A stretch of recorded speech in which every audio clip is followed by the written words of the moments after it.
It's time for the Daily Stand Up Podcast presented by Agile Dad with your host, Lee Henson. Without any further ado, let's get started.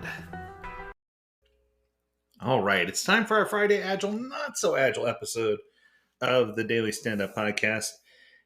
And since this is my birthday week, my goodness, it's hard to believe I've been around for 52 years. Incredible. I thought it'd be interesting to talk about a topic that has been on my mind, not because I'm struggling with it, but because I've been surrounded by it. And for me, I know how hard it is to get away from this topic. So I thought I would share this topic with you in hopes that together we can address something that another one of those topics people just don't want to talk about. The subject that I want to talk to you today about is toxicity, specifically toxicity in relationships, with people, in families, in general. Just how we address toxicity in interpersonal relationships and environments. I would argue it's an essential aspect of promoting both mental and emotional well being. So, I wanted to try to, there are thousands of ways I could take this, but I wanted to try to identify the top three techniques that I feel are or have been beneficial to me to help combat negativity in our personal and even in our social spheres. How do we get through the negativity? And I think number one on my list, right at the top, it has to be boundaries and self care. When I say that, I'm talking about setting clear boundaries, learning to say no when necessary, establishing clear boundaries, especially with toxic individuals. If you've got somebody who is just trying to always spread vile and they're just vitriol and they're not good at at producing anything positive, you need to limit the time you spend around those kind of people. You should also try to avoid specific topics. And even if necessary, the hardest part, cutting ties with certain individuals if you need to. There have been people that I haven't seen in ages that I was friends with many years ago who I've been forced to cut ties with because our lives have gone in different directions. And there are other people who I meet who I'm just like, wow, my first impression of you was so good. But now after getting to know you, I have to set that clear line and say, no, I need to prioritize myself first. And that leads me to talk about the self care piece of this. You need to make sure that you're dedicating time to activities that energize you, rejuvenate you, and ground you. This could be doing art, reading, meditation, exercise, other hobbies. And I'm going to go here, even sometimes seeking therapy. You need to build resilience against all that negativity that's around. You need to set up those boundaries, those walls. And whether it's something that's faith based or whether it's something that's just internal based, you need to figure out what those boundaries are, how to set those boundaries, and really dig in. Okay, number two, effective communication and assertiveness. So in Agile, you hear me talk about communication all the time, being the hub or the key or the cornerstone or the centerpiece of everything that we do. It's no different here when we're talking about eliminating or thwarting toxicity. Open dialogue is the ticket, the key to making sure this happens. If safe and appropriate, address the toxic behavior directly. Sometimes people aren't even aware of the impact of their actions or what they say. And a calm, non confrontational conversation can lead to much greater understanding and change. This is where I come in with help me understand, right? There are many people out there with different viewpoints about specific subjects than I have.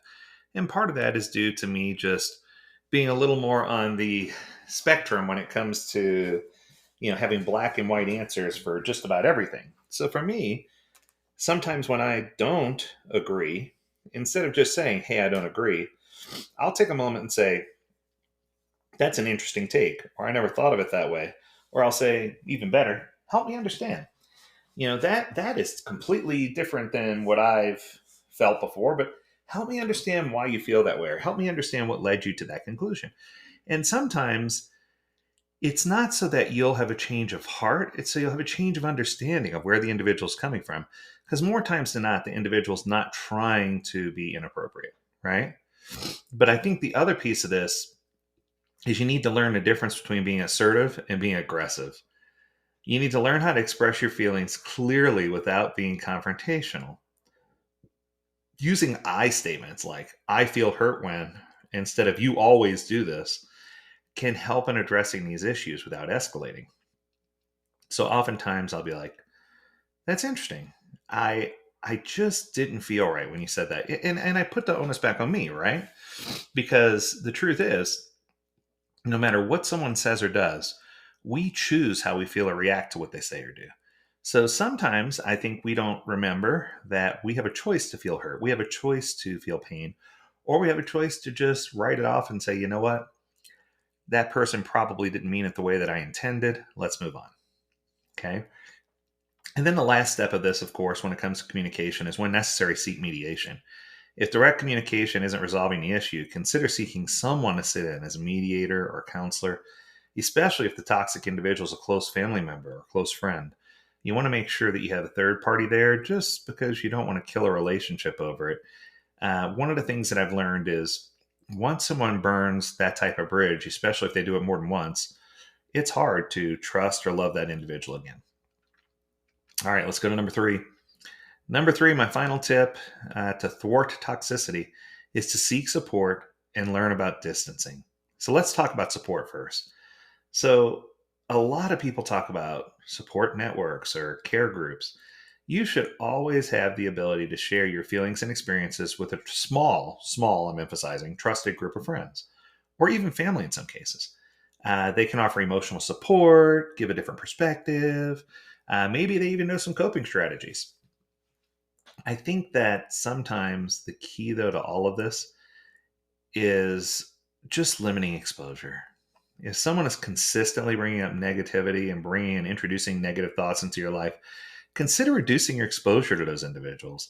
This can mean different things depending on your situation. Maybe fewer meetings at work, or unfollowing someone on social media, or seeking change in your environment, whether it's a transfer in the workplace or going into a different gym, right? Whatever it is you need to do, limit your exposure to the negativity.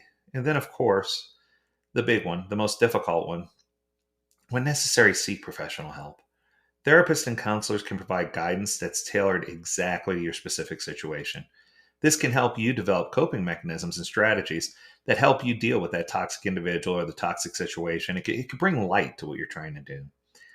I think the key message I'm trying to send here is toxicity isn't something that's forced down our throats. Toxicity isn't something that we have to tolerate or deal with. It's something that we can protect ourselves from. And it's something that if we prioritize our own emotional resilience and mental health first and think about our own well being, that we should be able to take proactive steps to have a healthier, more balanced life. So, my challenge for you this week is to try to identify any areas where toxicity exists, wash those away. And even for me, as I get older, I guess as I get older, I get wiser. I'm trying to find ways to not hold grudges and to thwart toxicity because I think that's going to make me a stronger, healthier person. That's going to do it. If you have a topic you want us to cover, make sure you reach out to us. Learn more at agiledad.com. We would love to hear from you. Until next week, I encourage you to stay healthy, stay well, and stay agile, my friends. Do take care.